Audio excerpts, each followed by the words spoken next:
방송에서 제공하는 투자 정보는 투자 판단에 대한 조언입니다. 방송에서 제공하는 주식의 가치, 가격 상승 및 가격 하락에 대해서는 방송사에서 보장하지 않습니다.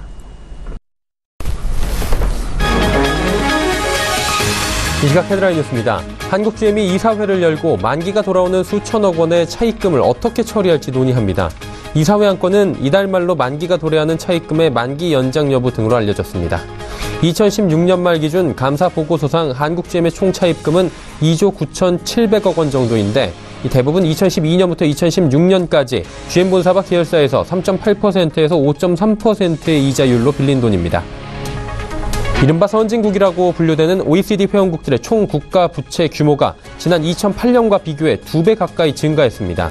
또한 국내 총생산 GDP 대비 부채 비율도 지난해 기준 73%까지 치솟은 것으로 집계됐는데 올해 시장에서 추가 조달 예정인 금액들까지 합산한다면 그 비율은 더욱 높아질 전망입니다. 이렇게 늘어난 부채는 결국 회원국들에게 큰 부담이 될 것이라는 우려가 제기됩니다. 정부는 올해 50년 만기 국고채를 발행하기로 결정했다고 밝혔습니다. 발행 규모는 정확한 수요 파악을 위해 발행 3, 4일 전에 실수요자를 대상으로 수요조사를 실시해 결정합니다. 정부 관계자는 50년 만기 국고채 발행이 성공적으로 이루어지면 정부의 채무관리 역량이 크게 향상될 것이라고 설명했습니다. KT 전현직 임직원의 정치자금법 위반 혐의를 수사하는 경찰이 KT에 이어 자회사 KT커머스 등을 압수수색했습니다.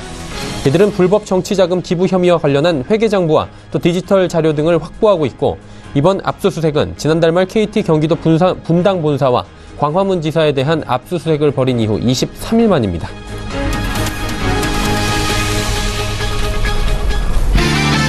시청자 여러분 안녕하십니까. 오늘장 내일장 1부 문을 열도록 하겠습니다. 서정덕입니다. 퐁당퐁당 자세 오늘도 이어지고 있습니다. 어제 하락했고 오늘 또 상승합니다. 이번 주 보면 3일 상승, 이틀 하락 장세, 이틀 연속 상승, 이틀 연속 하락이 없는 장, 변동성 장세가 계속되고 있습니다. 오늘도 크게 다르지 않고요. 거래소 쪽 상승 흐름이 조금 더 크다. 이 정도가 전일과 비교되는 상황인데 거래소 쪽은 그동안 조정이 나오고 있던 전기, 전자 업종의 반등이 지수 상승을 이끌어가는 모습입니다. 이외에도 건설업종, 의료정밀, 그리고 의약품 업종 등이 상승하는 상황인데 다만 전기, 전자 업종의 삼성전자는 장중에 1% 후반대의 상승에서 현재 상승폭을 많이 반납한 모습을 보여주고 있습니다. 코스닥 역시 신라젠을 필두로 해서 시총 상위주들 좋은 흐름들을 보여주면서 지수 상승을 이끌어가고 있는 모습입니다. 오늘 반등이 일단은 반갑습니다. 하지만 다음 주 월요일에 또 하락하지 않을까라는 걱정도 될 수 있겠고요. 이 변동성 장세가 도대체 언제까지 이어지고 어떻게 대응하는 게 좋을 것인가에 대한 의문은 계속될 수밖에 없습니다. 이번 주를 살펴본다면 오늘 잠시 팔았다가 월요일 날 저점에서 사서 화요일 날 또 매도하고 이런 방식을 취해야 할 것인지 아니라면 또 어떤 전략이 필요할지 오늘장 내일장에서 하나하나 참고해 보시면 좋을 것 같습니다. 금일 본 방송에서 제공해드리는 정보는 투자 판단에 대한 조언일 뿐입니다. 해당 주식의 가치와 수익률 보장해드리지 않는다는 점 참고해 주시길 바랍니다. 자, 이 시각 시황 변동 상황부터 체크해 보도록 하죠. 코스피 지수입니다. 2439포인트대까지 올라가면서 2440선 지금 등락 보이고 있습니다. 2440선에 0.01포인트가 지금 모자란 수준으로 바짝 다가선 모습인데 일단은 상승폭이 꽤 큽니다. 1%가 넘는 상황입니다. 일중 흐름들 체크해 보도록 하죠. 자, 일중 흐름 보시면 역시나 장 초반에 좀 하락 흐름을 가져가는가 했는데 장 초반보다 지금 많이 올라온 상황이고요. 2439포인트, 40포인트, 오늘 장중 고점은 2446포인트대까지 치솟기도 했습니다. 현재도 좋은 흐름들은 이어가고 있는데 수급 주체를 한번 보시면 이유가 좀 나올 겁니다. 어제까지 사던 개인이 오늘은 대량 매도에 나섰습니다. 3,411억 원 매도하고요. 기관 외국인이 사는데 기관은 2,175억 원, 외국인은 1,269억 원 삽니다. 기관 같은 경우에는 특히나 금융투자 쪽에서 1,497억 원 사고요. 투신도 163억 원 삽니다. 그동안 좀 하락장에서 사주던 연기금은 오늘 소폭 33억 원 정도 매도하고 있는 상황입니다. 시가총액 상위 종목들의 흐름 짚어보도록 할 텐데요. 삼성전자와 SK하이닉스. 삼성전자 오늘 좋은 흐름 보이다가 지금 상승폭 거의 반납했습니다. 0.26% 상승에 그치고 있습니다. SK하이닉스는 하지만 77,300원대까지 올라가면서 좋은 흐름들 이어가고 8만 원 향해서 달려갑니다. 그리고 좀 숨고르기를 하던 셀트리온이 오늘 다시금 상승 동력 가져갑니다. 3.41% 올라가면서 32만 원대 부근까지 올라왔고요. 현대차도 강보합권 수준 유지합니다. 다음 살펴보도록 하죠. 포스코부터 네이버까지 모두 상승하는데 특히나 LG화학의 상승이 꽤 큽니다. 삼성바이오로직스 역시 45만 원 부근까지 지금 올라왔고요. KB금융만이 약보합권에서 움직입니다. 다음 살펴보도록 할까요? 자, 신한지주는 올라갑니다. 400원 상승하고요. 현대모비스 오늘 자동차 관련주들 소폭의 약세를 전체적으로 보여주는 모습 확인할 수 있고요. 한국전력 1.5% 상승합니다. 그리고 삼성생명과 삼성물산은 3%대 큰 상승을 가져가고 있는 상황입니다. 자, 이번엔 코스닥 시장 넘어가 보도록 하죠. 코스닥 시장은 872포인트입니다. 상승폭 많이 반납했고요. 강보합권 지금 현재 유지하고 있는 상황입니다. 일중 흐름들 체크해 보도록 하죠. 자, 보시다시피 875포인트 오늘 고점이고요. 장중 저점은 현재 포인트입니다. 한마디로 위아래로 3포인트밖에 움직이지 않는 장중 저점 고점이 그렇게 차이가 나지 않는 장세를 현재 보여주고 있다라고 체크하시면 될 것 같습니다. 자, 수급주체 한번 만나볼 텐데요. 수급주체가 거래소 쪽과는 좀 많이 다르죠. 개인이 삽니다. 그리고 기관이 조금 전에 매수로 전환을 했는데 금융투자 쪽에서 167억 원의 매수가 들어온 상황입니다. 하지만 외국인이 574억 원 팔면서 지수상단을 좀 누르고 있는 상황이고요. 시가총액 상위 종목들 바로 짚어보도록 하죠. 셀트리온 헬스케어는 지금 약보합권 전환이 됐습니다. 하지만 신라젠 같은 경우에 10만원대 위로 지금 올라가면서 6%의 상승 흐름 여전히 가져가고요. 메디톡스, 바이로메드, CJENM 1% 안팎의 상승 흐름 가져갑니다. 6위부터 10위 종목들 변동사항 짚어보도록 하겠습니다. 셀트리온제약, 펄어비스, 포스코, 캠텍, 로엠 모두 상승합니다. 티슈진만이 보합권 수준에서 거래되고 있습니다. 다음 살펴보도록 하죠. 11위부터 15위까지 종목들 역시나 큰 폭의 상승 스튜디오 드래곤이 내주고 있습니다. 6.07%나 상승하고요. 제넥신이 지금 시가총액 15위까지 올라오면서 변동이 좀 있는 상황입니다. 원달러 환율의 흐름 짚어보도록 하죠. 어제 급등 나오면서 1084원대까지 올라갔던 원달러 환율이 오늘은 6원 10전 하락하면서 1078원, 1070원대까지 다시 내려온 상황입니다. 국내 양시장 여기까지 짚어보도록 하죠.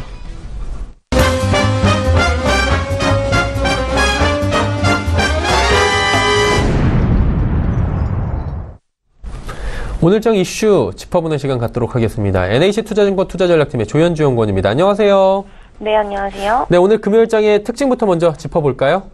네, 일단 최근에 변동성 국면이 좀 확대되는 구간에서 이제 금리 상승 이슈가 가장 큰 민감 요인인 것 같은데요. 얼마 전에 1월 FOMC 공개로 인사록이 공개된 이후에 이제 연내 4번의 금리 인상까지도 좀 가능성이 높아진 상황이라고 보시면 됩니다. 일단 최근에 이제 이런 금리라든가 금리가 좀 가파르게 상승을 하는 모습을 좀 보인 이유를 좀 설명을 드리면 일단은 이 금리가 좀 상승할 수밖에 없는 요인들이 한 번에 좀 작용을 했다라고 저희는 좀 생각을 하고 있고요. 만약에 이 기준금리 인상이 연내 4번으로 이어지려면은 결국에는 연준에서 보고 있는 임금 지표가 계속해서 올라오는 모습을 보여야 되는데요. 일단 이 임금 인상이 어느 정도 있을지에 대한 부분이 가장 큰 점검 요인이라고 좀 판단을 하고 있습니다. 2월 임금 상승률은 3월 초쯤에 이제 발표가 될 예정인데요. 일단 최근에 트럼프 감세 정책으로 미국 기업들의 EPS가 거의 전년 동기 대비해서 14% 증가할 것으로 예상을 하고 있거든요. 그렇다 보니까 이 남은 감세 정책으로 인해서 남게 되는 이 이익 자본을 대부분의 기업들이 직원들에게 원타임 보너스로 제공을 하거나 최저임금을 인상시키는 그런 용도로 좀 많이 사용하는 방식을 바뀌었습니다. 그래서 지금까지 이제 발표한 기업들이 372개 기업이 되고요. 시가총액 상위 한 30개 종목 기업들은 대부분 다 발표를 하면서 아무래도 향후 이런 임금 상승에 대한 우려 요인이 좀 작용할 수 있다 이렇게 좀 생각을 하고 있고요. 이 외에도 이제 미국 금리가 좀 가파르게 올라오면서 한국 금리랑 좀 한미 금리 차가 좀 역전이 되는 상황이 좀 나오고 있습니다. 일단 1월 금통위 이후에부터 좀 역전이 된 모습을 보였고요. 그렇다면 결국에 2월 한 달 동안은 한국과 미국 금리가 이제 역전되는 상황이 지속됐다라고 볼 수 있는데 그렇게 되면은 보통 외국인 자금 이탈을 자극을 하기 때문에 외국인 자금 이탈에 대한 우려가 좀 작용을 할 수 있는데 2월달 한 달 동안에 이제 한국 채권 순투자 증가율을 보면은 오히려 증가를 기록을 했거든요. 그 말은 여전히 금리가 역전이 됐음에도 불구하고 한국 채권에 대한 발행은 이 자금 조달에는 이상이 없었다라고 볼 수가 있어서 이 영향이 지금 가파르게 빠르게 오는 것 같지는 않습니다. 다만 만약에 이 한국과 미국 간의 스프레드가 계속해서 증가가 되고 확대가 된다면은 결국에는 이 자금 조달에 있어서 외국인 수급에는 부정적일 수밖에 없기 때문에 이 미국의 금리 동향을 좀 잘 살펴봐야 된다라고 좀 판단을 하고 있습니다. 다양한 특징들, 이슈들 짚어주셨는데 이 외에도 좀 짚어볼 만한 이슈들이 있을까요? 금리 이외에요? 예, 그 밖에 뭐 관심 가져볼 만한 뭐 이슈나 전략들이 있을 텐데 어떤 것들을 가져갈까요? 일단 아무래도 실적 시즌이 좀 마무리가 되었고요. 그래서 유가라던가 이런 부분들도 지금 좀 상승세를 지속하고 있기 때문에 저희는 일단 시장에서 가장 중요한 원동력은 탑다운 어프로치로 봤을 때는 이제 경기입니다. 그래서 경기에 대한 지표들이 지속적으로 좀 개선이 되고 있는 시그널을 보이고 있는 가운데 변동성 지표 확대되는 구간 그리고 금리가 상승하는 구간 이 두 가지가 이제 리스크 요인인데 금리가 좀 완화가 되면 결국에는 이 변동성도 안정화될 수 있기 때문에 펀더멘털이라는 경기에 대한 요인은 여전히 변한 게 없어서 저희는 좀 긍정적으로 아직까지는 시장을 좀 판단하고 있는 상황입니다. 네, 알겠습니다. 오늘 말씀 여기까지 듣도록 하겠습니다. 고맙습니다. 네, 감사합니다. NH투자증권 투자전략팀의 조현주 연구원과 함께했고요. 이슈 칼럼 바로 이어집니다.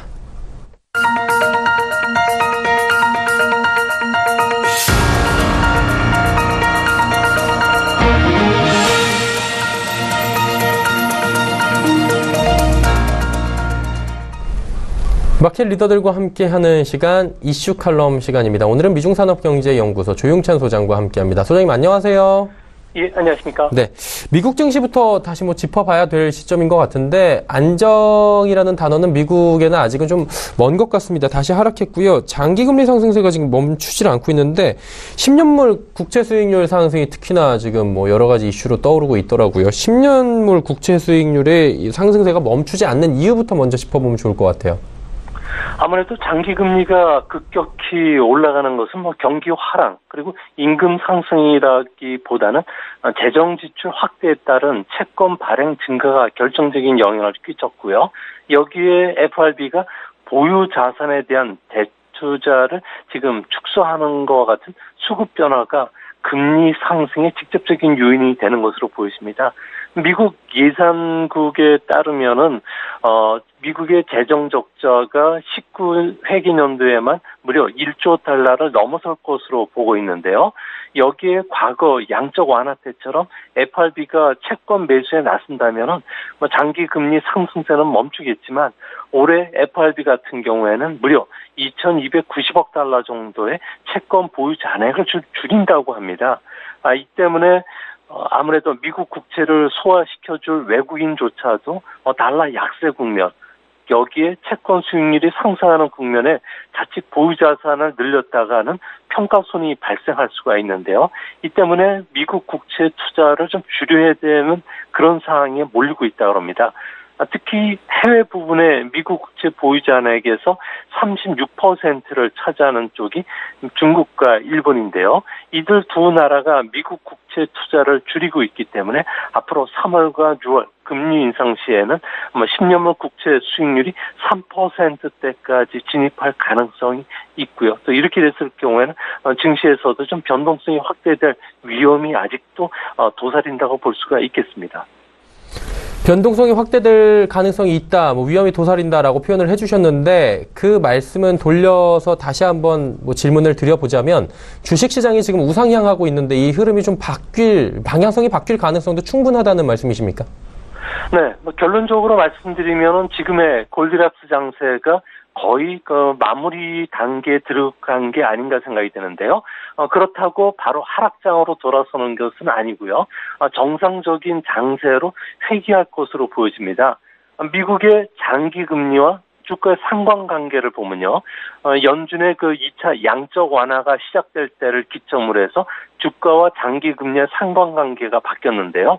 2012년 이전만 하더라도 금리가 상승하면은 경기가 좋기 때문에 주가도 올랐고요. 또 금리가 하락하면 경기가 나빠지기 때문에 주가도 하락하는 흐름을 보였지만 이후부터는 전혀 다른 흐름으로 전개가 되고 있습니다.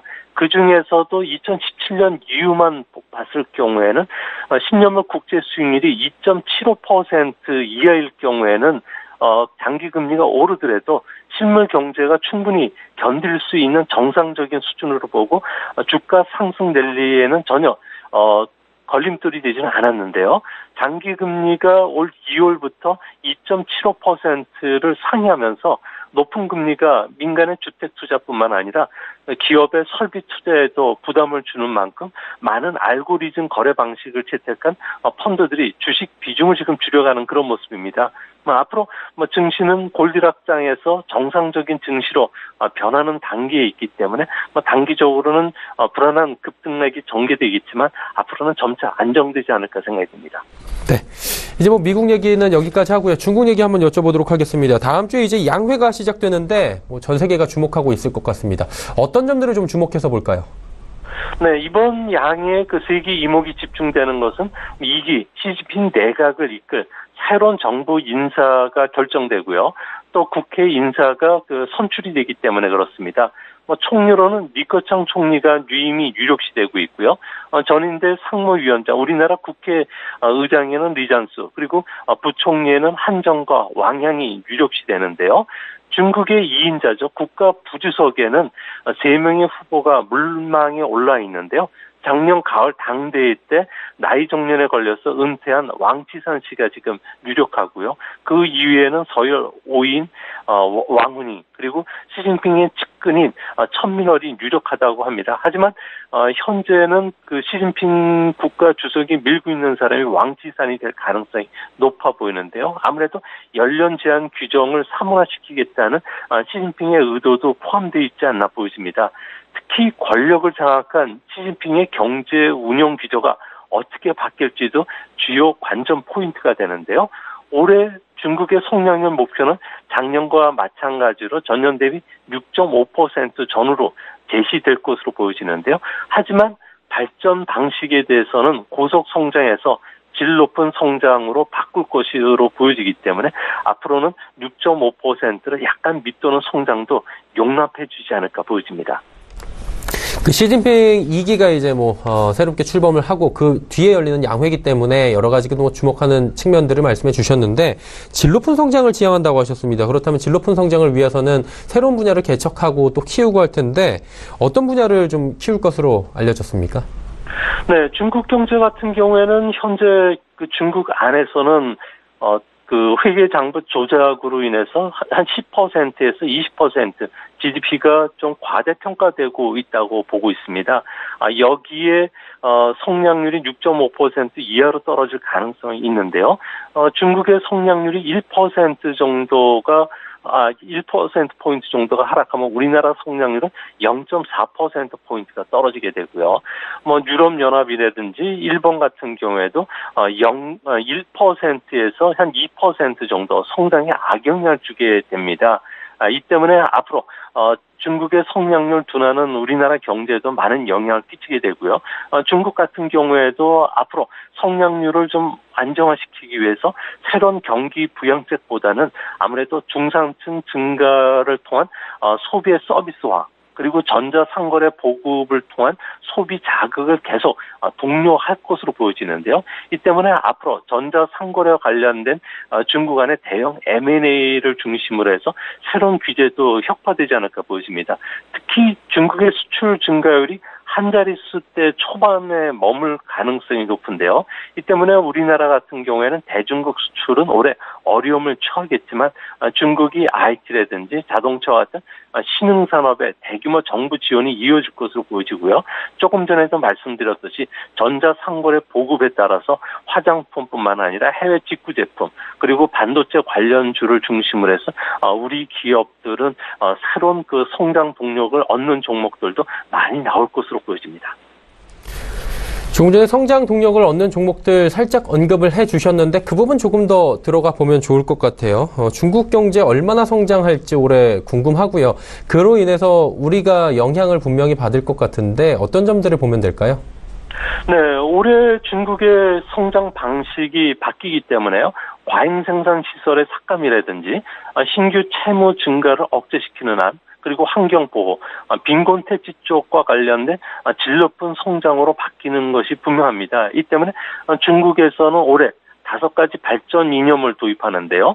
혁신, 조화, 녹색, 개방, 공유라는 가치를 실천할 것으로 보여집니다.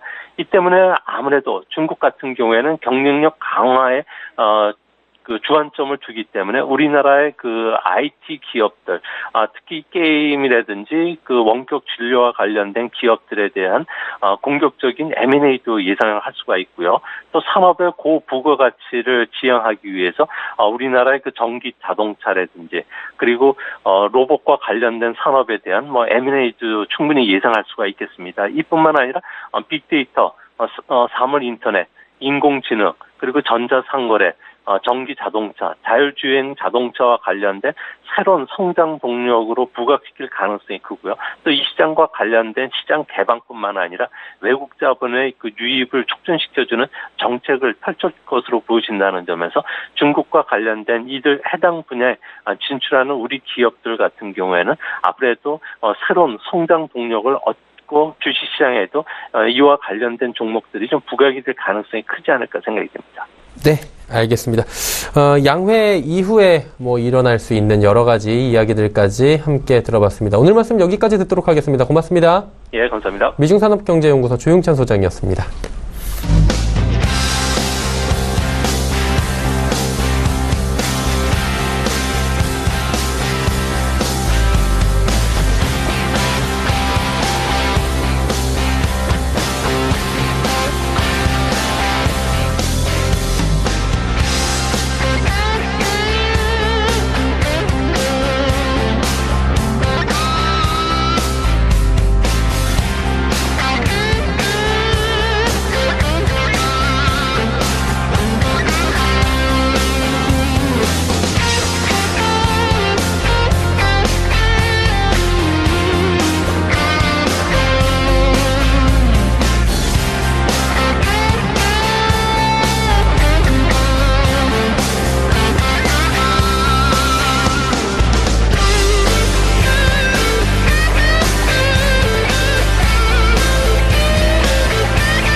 오늘 시장 내일장 1부 함께 하셨습니다. 잠시 뒤 2부에는 슈퍼 듀오 매치가 준비가 되어 있습니다. 정말 수익률 고공행진을 펼치는 팀이 벌써부터 나오고 있어서 흥미진진한 또 소식들을 많이 전해드릴 수가 있을 것 같습니다. 오늘 금요일팀 같은 경우에는 지난달에 동성지약으로 한 달 만에 340%에 육박하는 놀라운 수익률을 보여줬던 그분이 있는 팀이라고 하는데요. 어떤 팀일지 잠시 뒤 2부에서 확인해 보시길 바랍니다. 2부에서 뵙겠습니다. 고맙습니다.